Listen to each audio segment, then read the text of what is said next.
Hi, welcome to the March 2022 TSCA 3030.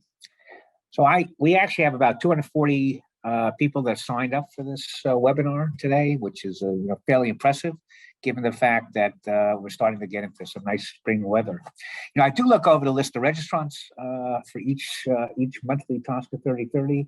I was pleased to see this time that I have a father of a client of mine, John from Sacramento, who's joined us. He doesn't have anything to do with the chemical business, but he heard that these things are sometimes amusing.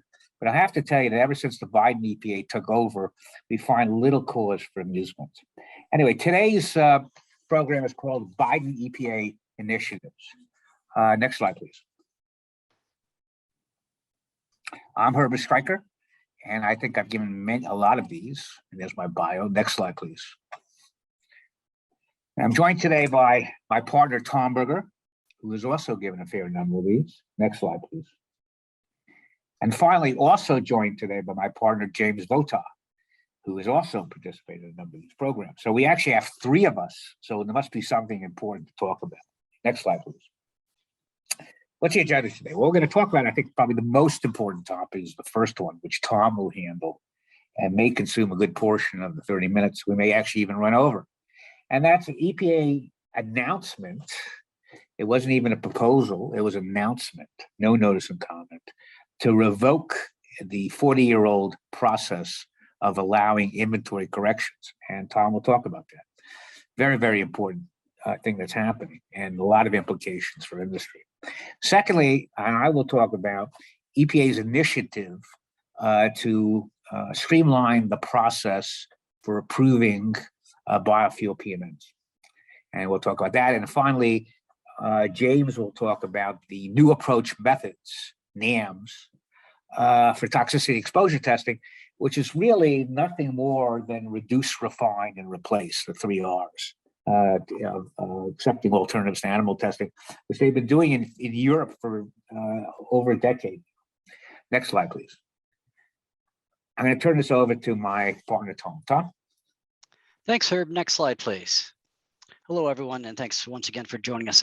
Many of you know me, and I'll tell you, and know that I've talked about TSCA for the last 31 years. And I'll tell you, if you can just bear, I don't want to, oversell this, but bear with me if you could for the next 10 or 15 minutes, because in my view, this is one of the most important presentations I've given in my career. So please bear with me. As you probably know, if you're on this call, Section 8B of TSCA requires EPA to compile, keep current, and publish a list of each chemical substance which is manufactured or processed in the United States. And as we all know, that list is the TSCA inventory, which was first issued in 1979. This is referred to as the initial inventory. As you know, the inventory is not static. Chemicals are added to the inventory through the PMN NOC process. The inventory has been amended and reissued many times. There was the 1990 supplement, but back in the day, and other supplements to that. And now, and this is both good and bad for other reasons, the inventory is posted on EPA's website, and they update it every year or so. The inventory was compiled from reports submitted by industry, by manufacturers and importers, and sometimes by processors. And the initial inventory was compiled based on those chemicals that were believed to be in U.S. commerce between 1975 and mid-1979. And, I'll kind of foreshadow where this is going. But basically, the molecule that you're talking about, I won't get into complex mixtures, but the molecule that we're talking about had to be in commerce during that time. And then if industry reported it in one of several ways that we'll get to in a second, then it became added to the inventory. So depending on the substance, industry submitted one of a number of forms, a form A, B, C, or D. We'll focus on forms A alpha and C Charlie today. And C Charlie is probably the most important. So C forms, in fact, I was just looking at the old C form today. It used to be in the old triplicate. I think we still have some of these there. It's just crazy how old these forms are. These forms were used for substances that had no CAS number, and they were not on the candidate list. We'll get to that in a bit as well. Or used if you wanted to assert CBI for your chemical identity. So C form is very popular. I can't tell you how many C forms I've had and looked at over during my career. What's critical here is when you reported substances for the initial inventory, these forms contain little or no information other than the identity of the submitter, i.e. the company, whether the substance was manufactured versus imported, and some bare bones information on chemical identity. Next slide, please. So about a year after the inventory was published, July 29, 1980, EPA issued this policy. There was an FR notice, and I don't know, an 8 or 10 page policy many of us have seen for correcting errors in the initial inventory reports. And it's interesting, I think sometimes inventory corrections kind of flew under the radar, but they certainly aren't there now. And so corrections had to fall into one of three categories. The one we're going to focus on is the first category, which are corrections or errors made in chemical identity. The other category, I think the second correction, was previously unrecognized isolated intermediates. I've never dealt with that one personally. And then the third category, and I also think I've never dealt with this one, is our corrections prompted by correspondence from EPA. So what you do basically is, and I'll make it very simple. So, if for one of any number of reasons you determine, hey, the molecule that I tried to report for the initial inventory in the late 1970s went on the inventory for one reason or another under the wrong chemical name. Either EPA made a mistake, I made a mistake, analyticals improved, all sorts of different reasons. That the name on the inventory today, that went on the inventory is not the best name. And as you probably know, chemical names in our TSCA have to be extraordinarily precise and need to be as specific as possible. So if you figure out that a chemical that you tried to report went on the inventory under the wrong name, no matter how slight the deficiency may be, you, under this policy, prepare and submit an inventory correction request. And you have to explain what happened, and you have to provide certain documentation. You typically need a copy of the initial form that was filed, the form A, B, C, or D. You typically then fill out the exact same form, but then you would just put the correct chemical name on the form. You also, at least under this 1980 guidance, need records documenting the substance was in production during the late 1970s, and sometimes even customer invoices and that type of information. Needless to say, obtaining any of the information I just described can be challenging, as EPA acknowledges, and may be very difficult to get your hands on in the next month, which we'll see is critical right now. So this first category, the first category is the most important, as I think I've suggested, and really, I say here in what is this, the third bullet, or the second bullet, that the fourth subsection is the most important. I would say the second and the fourth. So in any event, so the first category is, you have four subcategories. Somebody, I don't know, typed in methyl when it should be dimethyl. Okay. The second one, very important, where you describe a molecule as substituted in the 3 position, and it should be substituted in the 4 position. Or something is unspecified when now hey, this really should be para, not unspecified. Okay, and again, how you determine a name wouldn't meet today's standards in layman's terms, it can happen all sorts of different ways. I'll just kind of skip over the third one, and the very last one really is the most important, as I've suggested, and that is, and it's really similar to number 2, that hey, the name that went on the inventory really isn't chemical A, it's chemical B or C, or a mixture of 2 other chemicals. In other words, the name doesn't meet today's standards, it's not accurate. So you gather all this information, you explain to EPA what happened. Hey, we were mistaken. Now we know it's substituted in the 4 position. Now we know it's, I don't know, C16 to 20, not C16 to 18. I'm just making this up. So please correct the inventory to properly reflect the name of the substance that was in U.S. commerce in the 1970s. So you submit that, and we've done dozens of these. And if and when EPA grants, now I'm at the bottom bullet, if and when EPA grants the correction request, what happens is basically the substance becomes retroactively added to the inventory as if it was there all the time under the correct name. Back in the day, EPA also, in conjunction with this, would propose to delist the incorrectly listed name, but we don't see EPA doing that as much in recent years. Next slide, please. So as I suggested, this policy was, has kind of been under the radar, except for those of us that have dealt with it over the years many times. So then about a month ago, EPA, essentially out of nowhere, publishes an FR notice revoking this 1980 policy. And EPA, suggested that, hey, 40 years is enough time. You should have, done corrections by now. The second bullet, I think I would agree with, that the passage of time has made collecting all the records you need very difficult, and then made some suggestion about the ineligible correction requests, which I think is potentially baseless in my opinion. So in any event, basically EPA, I forget the word they used, I'll pull up here in a second, but they basically say, hey, enough is enough. We want to end this policy. And here, this center in red and bold and underlined, that's critical. Under this revocation, which is effective May 31, a company must submit a correction request by April 26. That's what, 34 days from now. Basically, the substance can't remain on the market. EPA also suggests that incomplete submissions will be rejected, although we have had some correspondence with EPA on this, and they've suggested, hey, if you can't, for example, obtain your initial inventory reporting forms by that time, basically submit everything you have by that time. So I think at least at this point, in the absence of any other guidance from EPA, and the last I checked, they said April 26th is the date. We ain't changing it. We think that companies who believe they have, that the chemicals they deal with are incorrectly named for TSCA purposes should get an inventory correction request submitted by April 26th. This only applies to initial inventory corrections, again, where you tried to report a molecule that was in commerce in the late 1970s using a form A, B, C, or D.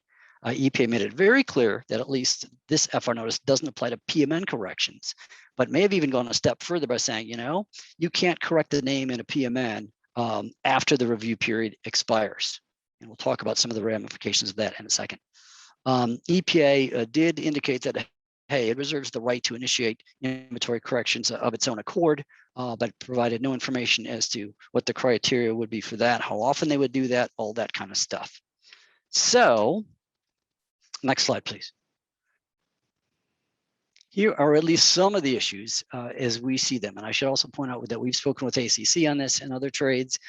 We've had a few email correspondences with EPA on this, and I do know this is quite controversial. As Herb suggested, this FR notice came out of the blue. There's no notice and comment. And industry has been relying on this process for 41 years, 41 and a half years.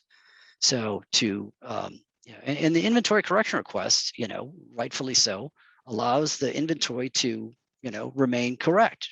On my first slide, right, Section 8B, EPA is required to compile, keep current, and publish the inventory. So this procedure was consistent with that. And now it's apparently gone in 33 days. Second bullet, EPA didn't seem to consider any alternatives.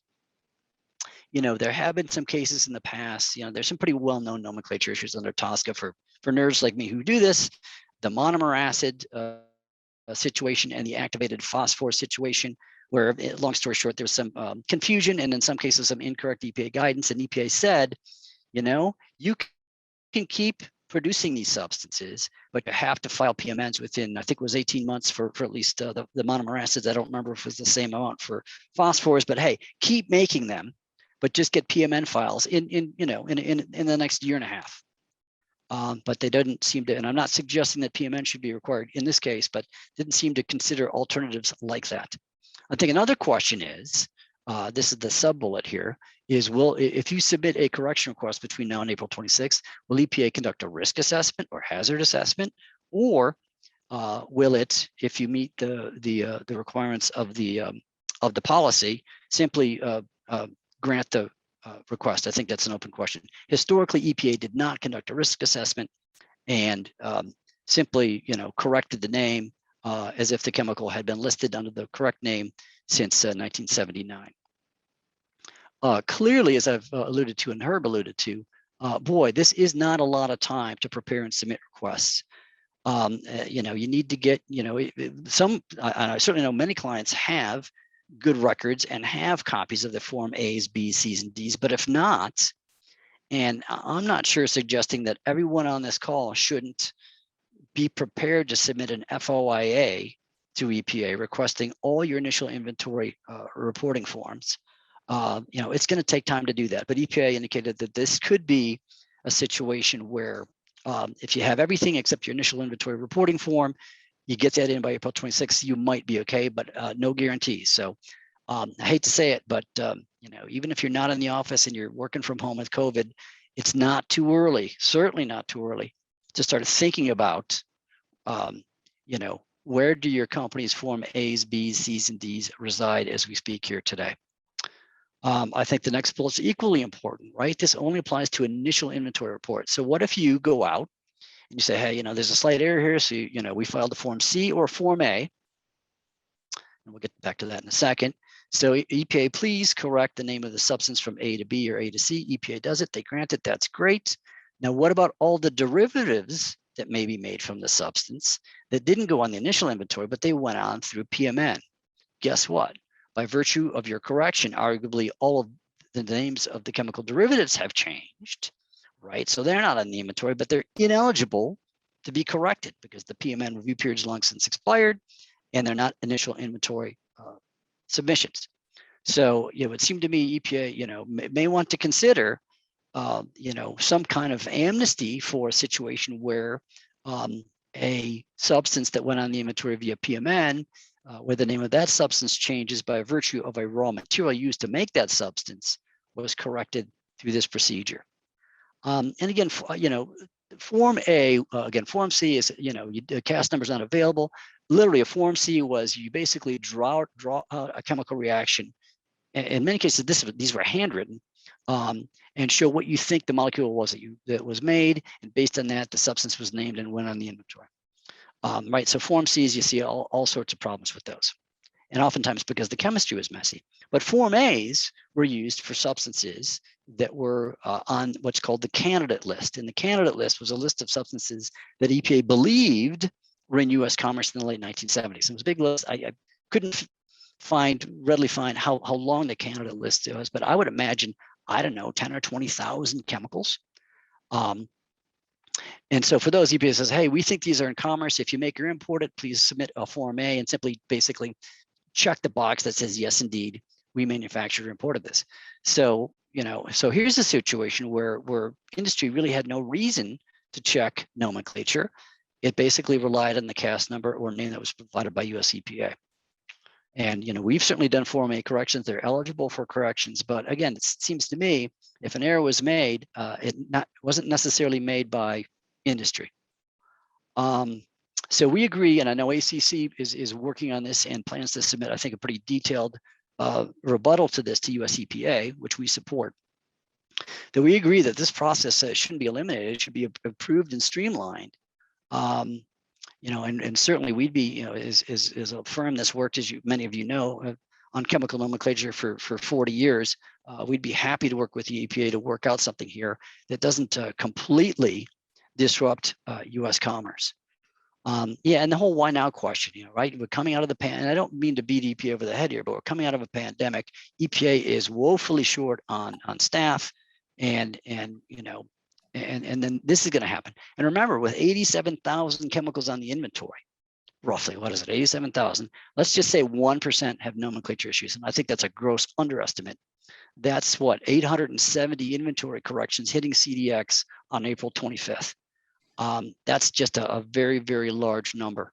The reset that happened, now what, 4 years ago, that would have been a good opportunity to kind of have a nomenclature part of that, where everyone went back and double checked nomenclature, but EPA certainly didn't take the bull by the horns on that, and that didn't get done. So the bottom line is, I think that this creates, this action by EPA really creates enormous litigation risk and enforcement risks for industry. I wish I had more time, but that's where we are. And Herb, I don't know if you had any more comments, and if not, we can move on. That's a great presentation, Tom. I would agree that, well, first of all, EPA does have authority to keep the inventory current, so it could initiate a rulemaking to allow people to reset nomenclature, and maybe some period of time to review their products and get the nomenclature reset so the names on the inventory are accurate. That's what the Europeans did under REACH, right? So under REACH, they found that these INEX numbers that people were relying on for all the years on the prior chemical legislation were not accurate.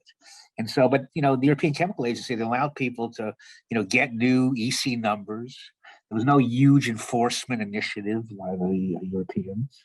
The problem here is if you make a nomenclature glitch, you could be looking at millions of dollars of penalties. So that's a real difference between, I think, how the US operates, particularly the EPA operates, and the rest of the world when it comes to nomenclature.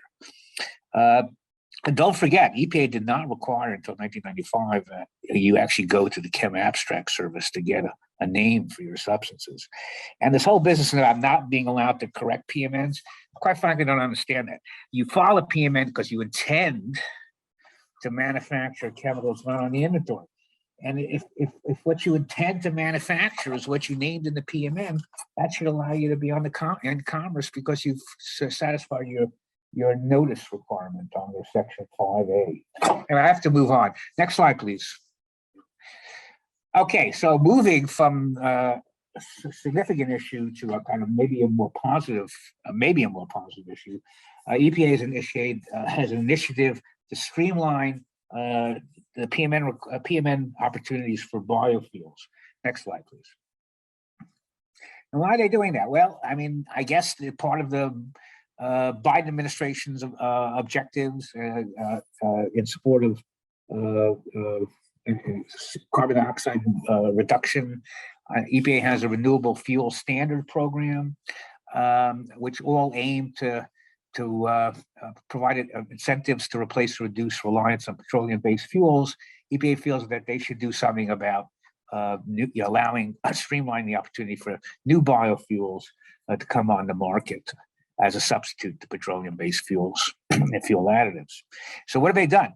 Well, they've assembled a dedicated team to collaborate on the review of PMNs. So they have a team that will focus on these biofuel PMNs. And they've developed a standardized process to review the PMNs.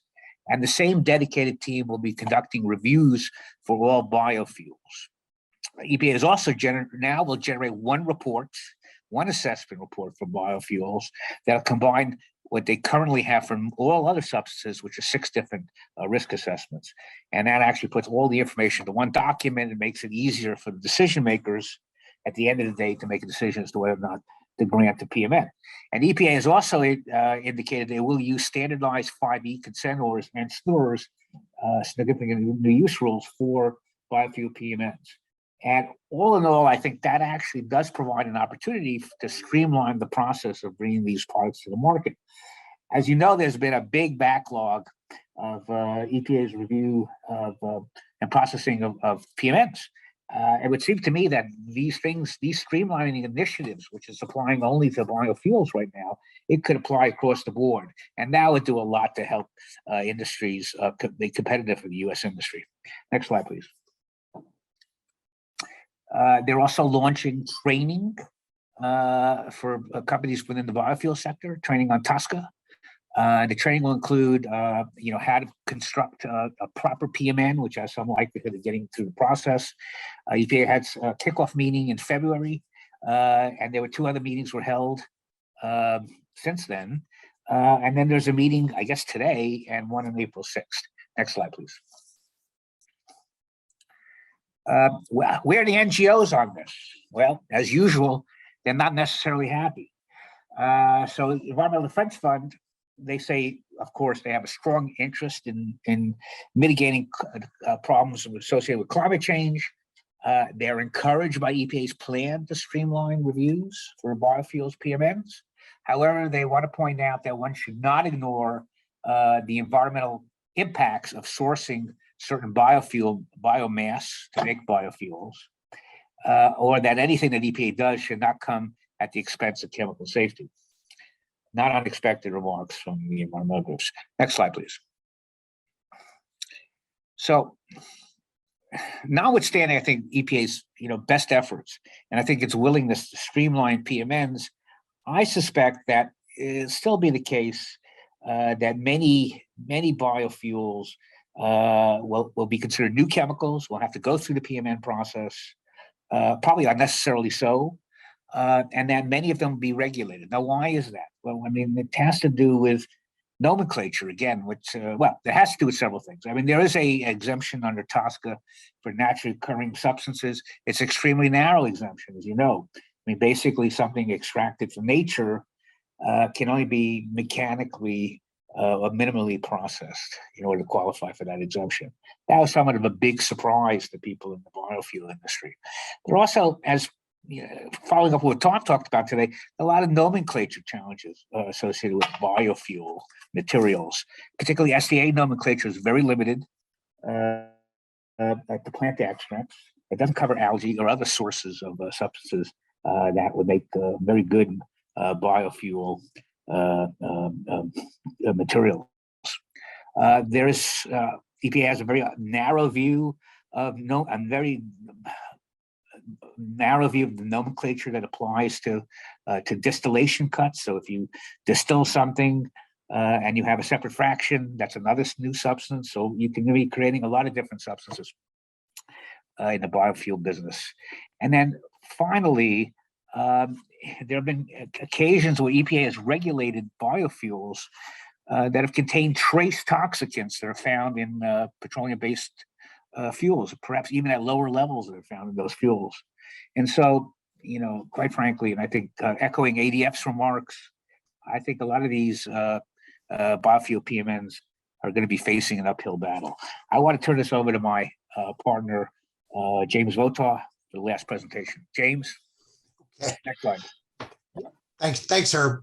So I will try and focus this really, I think, on just the most sort of current developments around NAMs. But just as Herb describes at the outset, these new approach methods are really any kind of approach technique that will allow the EPA or others to get data on hazard and risk without using intact animals. So that includes in vitro tests, these computational methods and QSARs based on existing data, but also includes other techniques like just read across from structurally similar chemicals and regulatory policy decisions about waivers, when it is that an otherwise required test might be avoided where it really doesn't add to the decision.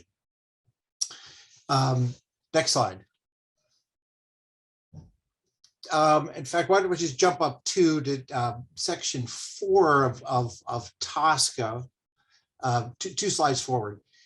Section 4 of TSCA sort of made law, I think a policy had been in place at EPA and in other agencies for years to try and reduce the amount of vertebrate testing. And so EPA got a directive with the Lautenberg amendments to reduce the amount of animal testing by requiring that non-animal methods be considered before EPA orders animal testing now going forward. So looking at existing toxicity data, computational methods, also directive to develop new methods and encourage the development of those of equal quality to those associated with animals.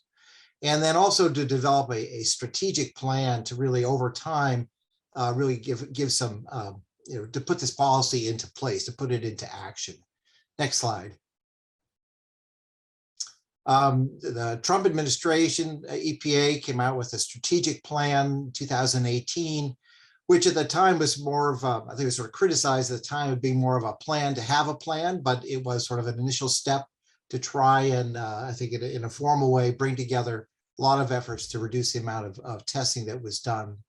Administrator Wheeler in 2019 issued his own directive to try to put a time limits on these and set as a policy goal to reduce mammalian testing and studies and requests by 30% by 2025 and then eliminate them by 2035. Next slide. This was, I think, criticized by some who were concerned that we weren't ready yet, that we're moving too quickly to testing, non-animal testing that really hadn't been validated. I think the concern was more in the NGO community that risks were going to be missed using these methods. So the Trump administration had issued a sort of a work plan to actualize that strategic plan in 2020. And it was just recently updated then by the Biden EPA in December 2021. It is sort of generally consistent with the with the milestones that the prior EPA had put together, but the deadlines have been moved back. The Wheeler directive for eliminating or reducing by 2025 and 2035 has been sort of eliminated from the plan. And then the individual sort of milestone goals that had been established in the prior plan have all been, they're still there, but they've been moved back by 1 or 2 years. Next slide. I won't, so here's sort of an outline of all of the topics that are covered by the plan and the current deadlines, at least for, so there's some matters that are ongoing, but for particular deliverables. I think the most interesting one may be the third on this list is the efforts to establish sort of scientific confidence in NAMs and in demonstrating their applicability to regulatory decisions. So to show that these are going to be they're going to provide sort of valid, reliable data, really predictive of outcomes. But also there's a matter of sort of community acceptance, both among scientists and the public, so that that regulatory decisions based on these can be accepted. Next slide. So you sort of move through these quickly on just in the interest of time. I think the most interesting thing is a new development which NAMs are an important part, is a new research collaborative that EPA has just announced between the Office of the New Chemicals Division and the Office of Research and Development, and it picks up on the problem that Herb has identified, that the current New Chemicals Office is very, very much backed up, and sort of looking at sort of new ways to make that process more efficient. And so the research problem is the one that's existed since 1976, and that is, how do you conduct quality, fit for purpose, new chemical risk reviews for new chemicals before they enter commerce in a situation where you have very little data and a very short time to execute. And EPA has done that through what we're now calling NAMs for many years, using chemical categories, read across and other tools, a lot of modeling. And they've announced an effort, a multi-year effort with a collaboration between these two offices to try and do it better. Next slide. There is they've published an action plan for carrying this out.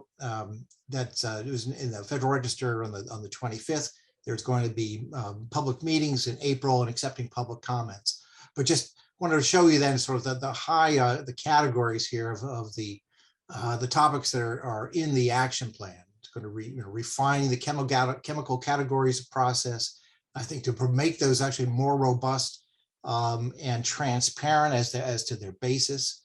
Going to do some data mining on the existing information that they have in their database, both for CBI chemicals and otherwise, to make it so pull it out and also put it in a place where it's going to be more useful for risk assessors.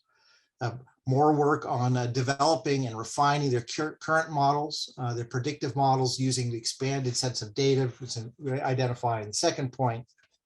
And then we've got a couple of efforts to improve the process, using to sort of ways to collect data in a way that's going to be more useful to the risk review staff, and to develop it. It appears to be more of an overall tool that will bring together all of the different data streams that are relevant to risk decision making.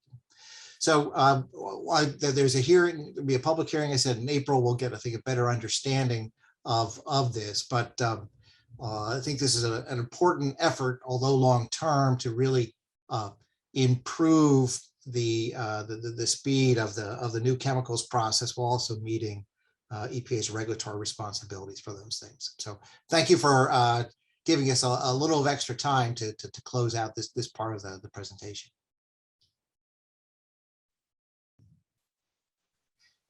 And we will have, I point you to our Reach 3030. The next one's not till June 8th, but we'll do our next TSCA 3030 on the May 11th, and OSHA 3030 on a current OSHA topic on April 20th. And of course, these presentations are available from our website in just a couple of days after this presentation. Thank you, James. That's excellent. So anyway, there I am. There's Tom and there's James. Everybody have a great day, and we'll see you next month.